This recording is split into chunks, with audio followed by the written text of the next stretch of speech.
Ratna Kalvi Nilayam +2 English Unit 1 Supplementary God sees the truth but waits. Summary with Tamil explanation. அன்பு மாணவர்களே, இந்த பாடத்திலே உங்களுக்கு God sees the truth but waits என்ற பாடத்தினுடைய சம்மரியும் அதற்கான தமிழ் விளக்கமும் தரப்பட்டுள்ளது. முதலாவது இந்த சம்மரியை நான் வாசிக்கிறேன். அதை வாசித்துவிட்டு அதற்கு பிறகு அதனுடைய தமிழ் அர்த்தத்தை உங்களுக்கு தருகிறேன். Ivan Dmitrich Aksionov is a merchant living in Vladimir, a town in Russia. Aksionov is responsible and well liked by people who know him. One day, he decides to go to a fair as a business venture, but his wife pleads for him not to go because of a nightmare she had the previous night. Aksionov disregards his wife's dream and leaves for the fair. Aksionov meets another merchant on his way, and the two decide to travel together. They check into an inn and have some tea together. Then they retire separately. Aksionov wakes early in the next morning to get to the fair. On his way, Aksionov is stopped by a few policemen.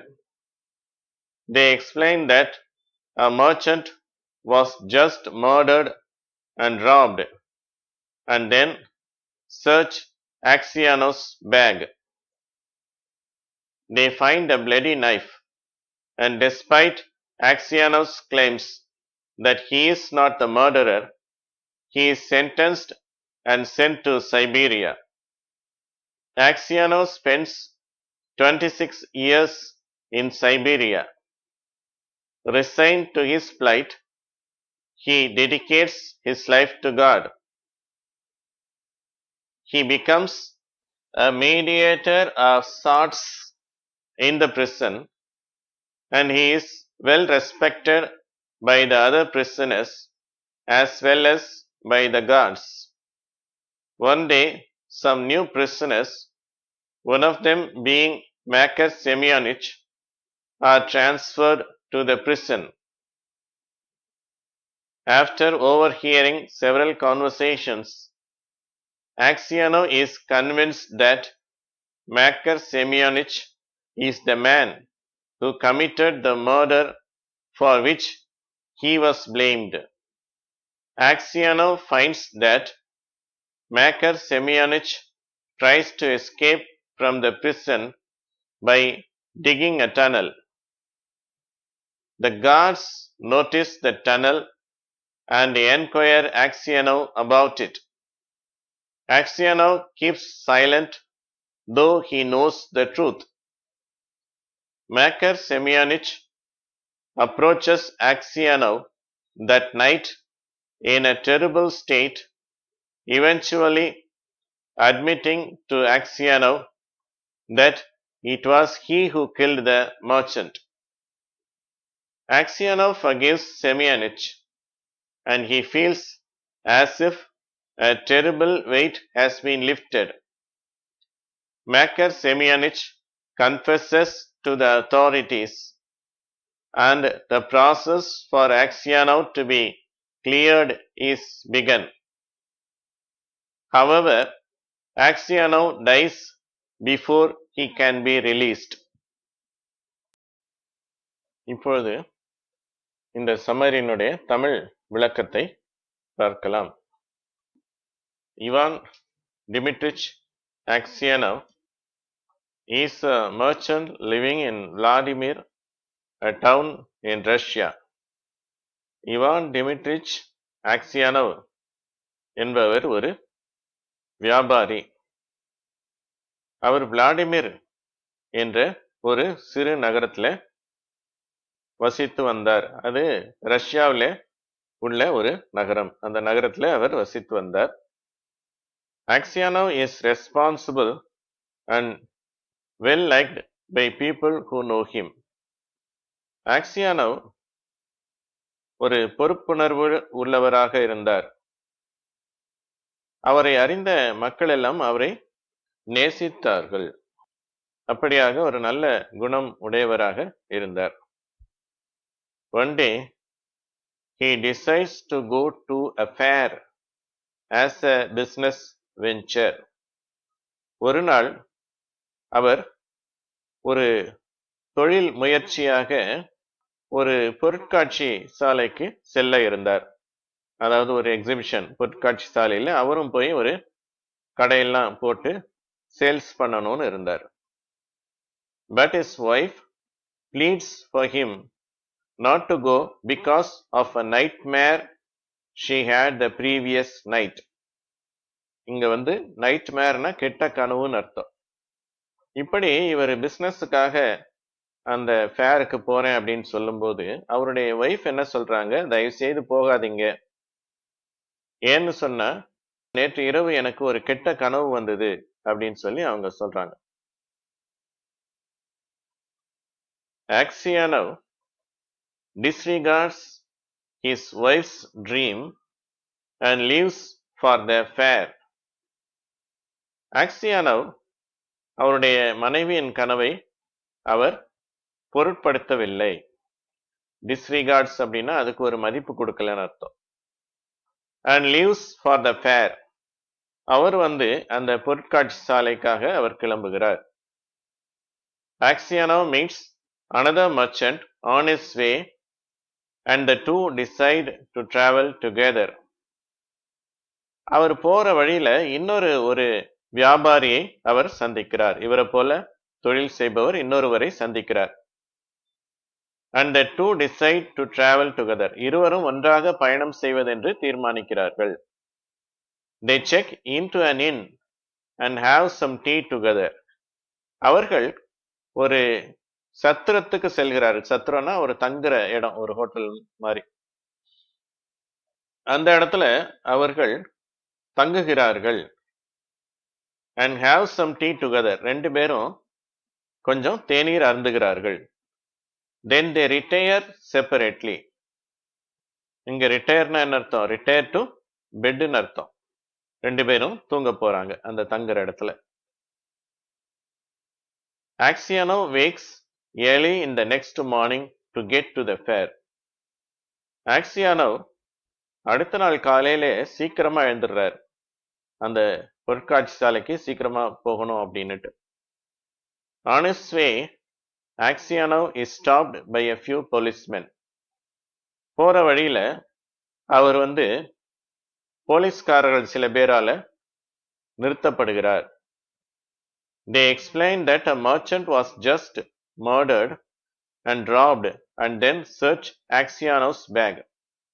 அவங்க என்ன சொல்றாங்கன்னா, ஒரு வியாபாரியை ஒருவர் கொலை செய்து அவரை கொள்ளையடித்து விட்டார் அப்படின்னு சொல்லிட்டு இந்த ஆக்சியானோனுடைய பையெல்லாம் செக் பண்றாங்க.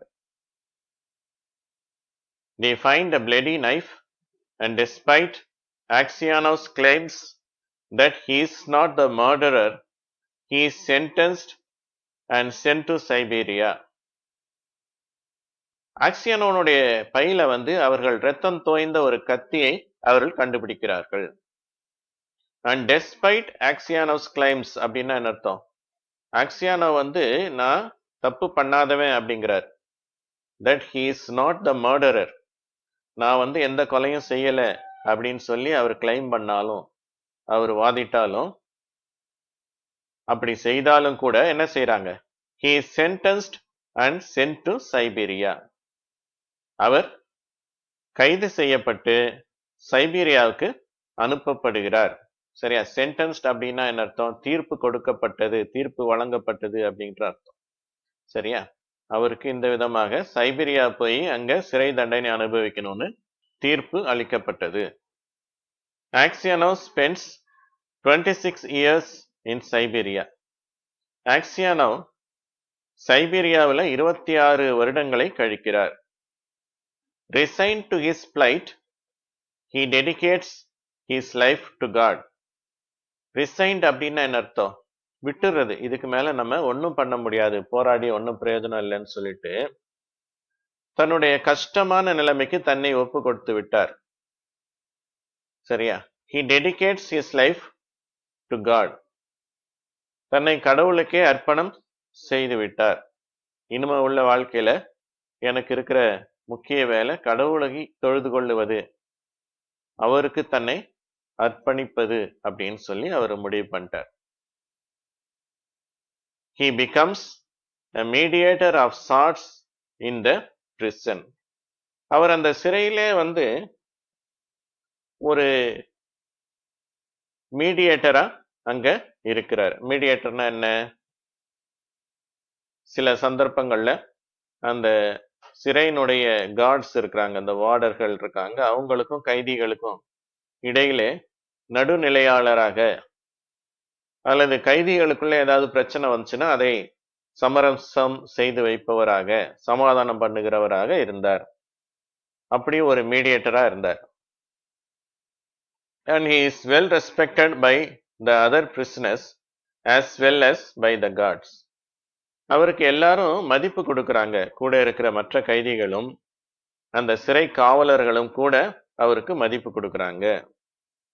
One day some new prisoners, one of them being Makar Semyonich, are transferred to the prison. ஒரு நாள் சில புதிய கைதிகள் அந்த சிறைக்கு டிரான்ஸ்ஃபர் பண்ணப்படுகிறார்கள். புதியதாக வேற சிறையிலிருந்து கொண்டு வரப்படுகிறார்கள். அதுல ஒருத்தர் யார் அப்படின்னா maker செமியானிச். After overhearing several conversations, Aksionov is convinced that Makar Semyonich is the man who committed the murder for which he was blamed. அவர்களுடைய பேச்சுக்களை எல்லாம் கேட்கும் பொழுது, இந்த மேக்கர் செமியானிச்சும் மற்றவர்களும் பேசுவதை கேட்ட பொழுது, ஆக்சியானோவுக்கு இந்த மேக்கர் செமியானிச் தான் உண்மையான குற்றவாளி, தான் எந்த குற்றத்துக்காக, எந்த கொலை குற்றத்துக்காக குற்றம் சாட்டப்பட்டோமோ அதை செய்தது மேக்கர் செமியானிச் தான் அப்படின்னு சொல்லிட்டு அவருக்கு தெரிஞ்சிருது.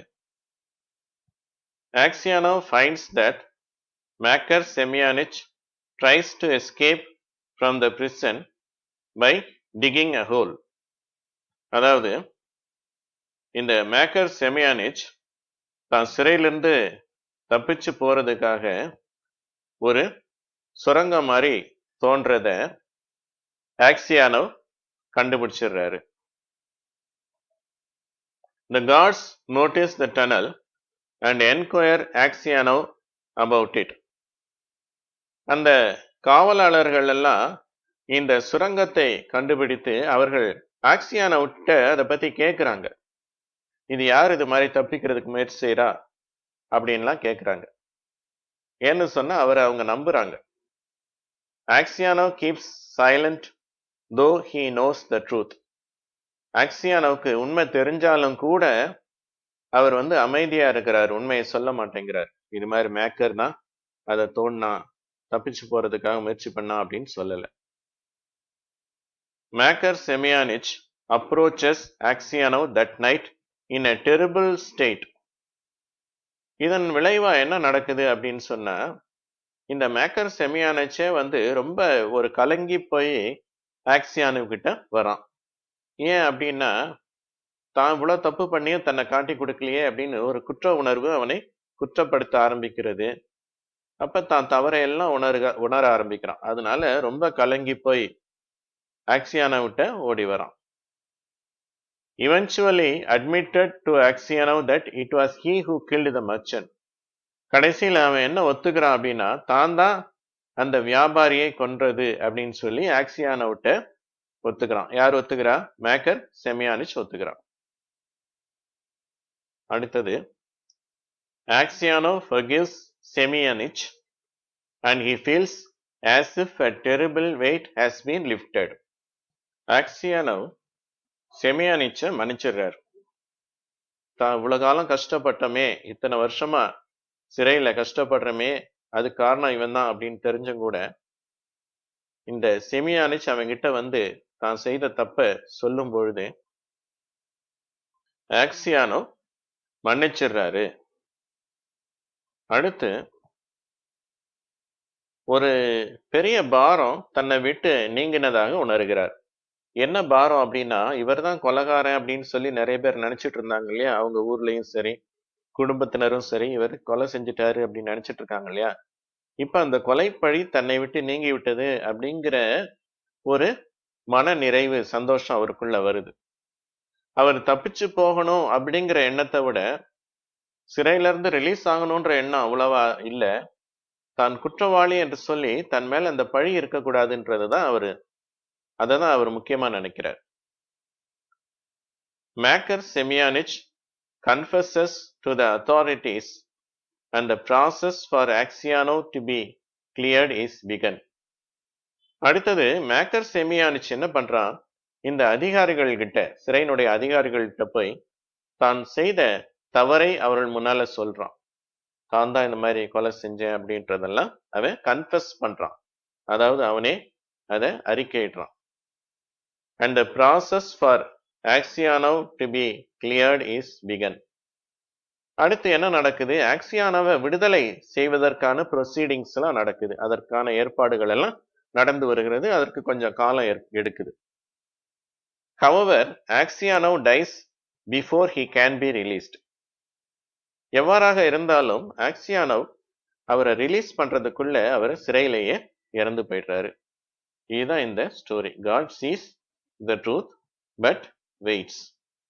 இந்த ஸ்டோரியினுடைய கருத்து என்ன அப்படின்னு சொன்னா, எப்படி அந்த ஆக்சியானோன்ற ஹீரோ வந்து எவ்வளவுதான் கஷ்டம் வந்தாலும், தாங்க முடியாத வேதனை வந்தாலும் அவன் உண்மையுள்ளவனா இருந்தான், பொறுமை உள்ளவனா இருந்தான், கடவுள் நம்பிக்கை உள்ளவனா இருந்தான், மன்னிக்கிற குணம் உள்ளவனா இருந்தான் அப்படிங்கிறது அதை தான் முக்கியப்படுத்தி லியோ டால்ஸ்டாய்ஸ் இந்த கதையை எழுதுறார். இந்த காணொளி உங்களுக்கு பயனுள்ளதாக இருக்கும் என்று நம்புகிறேன். ரத்னா கல்வி நிலையத்தின் சார்பில் உங்கள் யாவரையும் வாழ்த்துகிறேன். நன்றி, வணக்கம்.